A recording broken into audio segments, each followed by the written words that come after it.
Bienvenue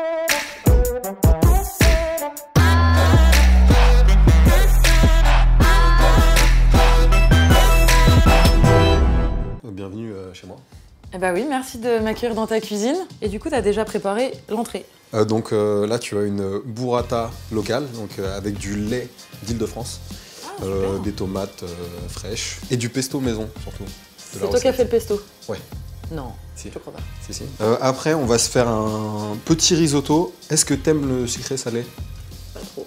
Parce que c'est avec du bleu, de la poire et des noix. Écoute, si tu arrives à me faire aimer le sucré salé avec tu reviens pour être commis plus souvent. Là, franchement, je te dirais bravo. Okay. Et donc, je suis ta commis, donc je te suis. On va prendre des échalotes, oignons. Ok. Tu t'aimes justement être en cuisine et te faire des bons petits plats? Alors en fait, j'aime bien manger, d'abord. T'imagines bien que quand tu t'entraînes, t'es à haut niveau, tu peux pas manger n'importe quoi. Je pense dans l'athlétisme encore plus que dans plein d'autres sports. Donc du coup, t'es suivi par un professionnel en diététique et nutrition?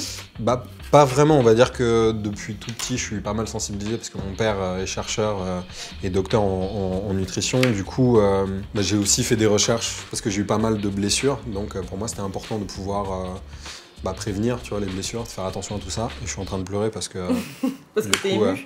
Je suis ému. Toi, t'estimes aujourd'hui que tu as une alimentation équilibrée, vraiment que tu maîtrises? Ouais. Ou voilà, où tu t'autorises des écarts et tu penses que tu pourrais faire mieux?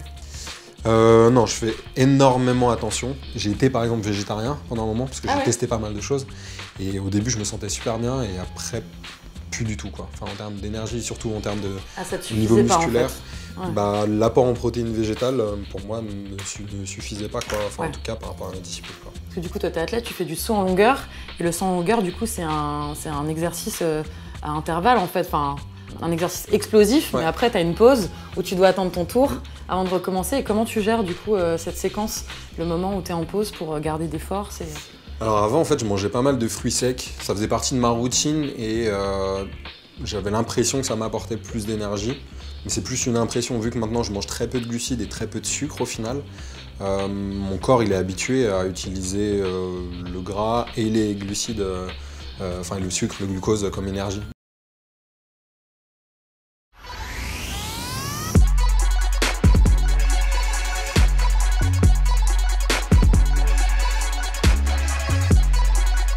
Le secret d'un bon risotto, Marine. Quel est-il? Je ne sais pas. Le secret d'un bon risotto, c'est qu'en gros, il doit être humide, mais pas trempé, et pas sec non plus, tu vois, entre les deux. D'accord. J'épluche les poires, comme tu m'as demandé. Exactement. Et tu as une prothèse spécifique aussi pour les compétitions? En fait, j'ai plusieurs prothèses. J'ai donc une prothèse myoélectrique, une prothèse de musculation, et j'ai une prothèse pour la course, qui a été spécialement étudiée au niveau du poids. Il est trop sec? Ouais, tu commences à avoir l'expérience. Oula. Une bonne poignée quand même. Et c'est très bon les noix pour la santé. Effectivement. C'est riche en bons acides gras. On va passer au dressage. Donc là, je vais assaisonner très rapidement. Sel. Même pincer le sel. Pincer de sel. Pincée de poivre aussi. Très beau ce que vous faites. Quand je reçois des gens, j'adore faire à manger et prendre le temps pour ça, tu vois, ça prend un peu de temps. Et j'achète que du frais et du local quoi, autour de chez moi et de saison. Voilà. Et donc comment tu fais quand tu es en déplacement à l'étranger? Alors à l'étranger, ça dépend, c'est vrai que c'est plus compliqué. Tu vas toujours retrouver dans tous les cas des légumes et des choses que tu connais. Donc par exemple, quand tu es aux Jeux paralympiques ou aux Jeux olympiques, ce qui est génial, c'est que là, tu as toutes les bouffes du monde entier. Alors à Londres, c'était vraiment le meilleur parce que ce n'était que des chefs. En fait, le risque, c'est que tu as beaucoup plus de tentations que d'habitude et que tu peux sortir un petit peu de ta compétition. Tu t'es entraîné 4 ans pour ça et au final, tu peux mettre en l'air ta compétition juste avec la cantine. Donc tu bois, rassure-moi quand même. Je bois, exactement. Là, on a utilisé du vin blanc, mais je bois surtout de l'eau. Ouais. Ouais, je bois pas mal d'eau. Alors j'aime bien l'eau pétillante déjà en goût, quoi. Et c'est vrai que c'est super important d'avoir les bons apports en minéraux. Lorsqu'on se dépense, on perd du magnésium, du calcium, et on en a besoin dans tous les cas pour le relâchement musculaire, pour la récupération aussi. Lorsque tu ressens déjà la sensation de soif, on dit que c'est déjà trop tard. Et 1% de perte hydrique, et ben tu perds 10% en performance. Donc c'est énorme. Ouais. L'enjeu est énorme, ouais. C'est cette exigence qui t'a amené ce palmarès de dingue. Tu peux nous le rappeler? 2 fois champion du monde, champion paralympique, et j'ai gagné 5 médailles aux Jeux paralympiques et recordman du monde. Ah ouais? Ouais. Le but, c'est de le battre cette année, à l'année prochaine, et d'être médaillé d'or une deuxième fois à Tokyo. À côté de ton métier de sportif de haut niveau, qu'est-ce que tu fais? Quels sont tes engagements? Donc, je suis engagé pas mal en utilisant le sport comme outil, avec une association comme Play International par exemple, qui utilise le sport comme outil pédagogique d'éducation pour passer des valeurs, donc d'égalité entre les filles et les garçons, de solidarité.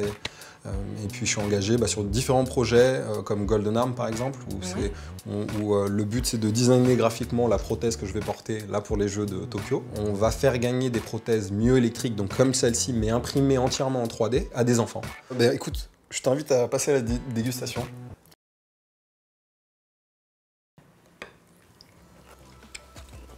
En tout cas, c'est délicieux. Je suis assez content de mon pesto. Ah ouais, ton pesto est excellent. Attends, je vais en prendre un